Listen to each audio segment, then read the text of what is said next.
Pamela was my mum, and she was diagnosed with ovarian cancer at the age of 39. There was a few months where things were really hopeful, and then quite suddenly they shifted to a feeling of this is going to end soon. Obviously very difficult for a 10-year-old to be without a mother. So it was a hell of a shock. There was no test then, and still, more than 30 years later, there is no test now. Over 75% of people are diagnosed at stage 3 or stage 4 when the cancer has spread. The shock. It's a hard thing to settle into your head that you've actually got cancer. They told me that it was stage 3 ovarian cancer because it had spread. It's very early stages. I was diagnosed with ovarian cancer at stage 3C. I have late-stage ovarian cancer. It's very hard to explain.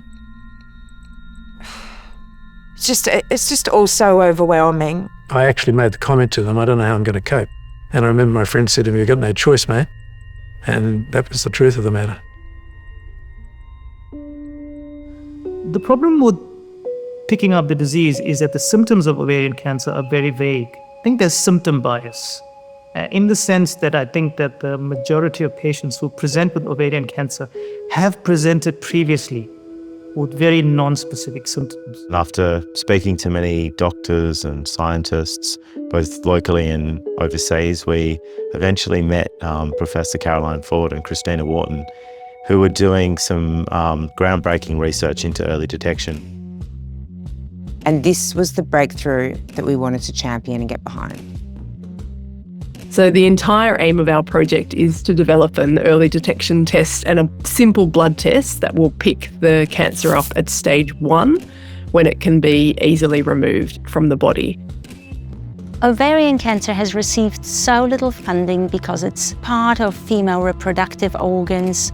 People don't talk about it enough. It was almost taboo when I was growing up. You didn't talk about periods or pain. We don't talk about cancer, specifically if it's a gynae cancer. You know, anything that's related with below the waist is just a taboo and a stigma, and there is no conversations around it. So I think it's a matter of creating the ability to talk about reproductive health in general. Talk about the ovaries and the fallopian tubes. They're good things. None of us would be here without them. The Ovaries Talk About Them campaign at its heart is about health equality for women.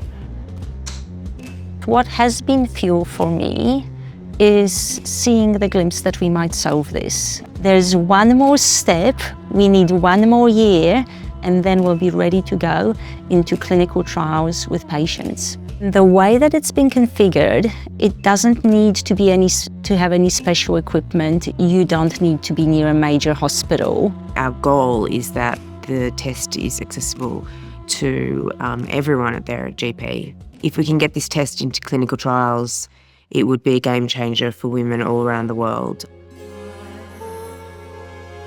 The families that these women leave behind, their husbands, their sons, their daughters, their mothers, their fathers, brothers and sisters. It's for everybody. Mum was so diligent in terms of her health checks, and it just breaks my heart that this was just something that wasn't available to her. So an early detection test would be absolutely life-changing. It would change her life, it would change my life, and I think for the future generations of people that we have, we absolutely need it. I just hope by the time she's old enough to remember me, you know, she goes, "Oh my gosh, I can't believe they didn't have that in Mimi's day." I have to be the last generation. I have to be the last generation that finds their cancer at stage 3 or stage 4. This cannot happen to our daughters. She had such a deep care for people, and I think knowing that we are helping people, she would be proud. It's about trying to make a difference. We're fighting for an early detection test for the deadliest female cancer.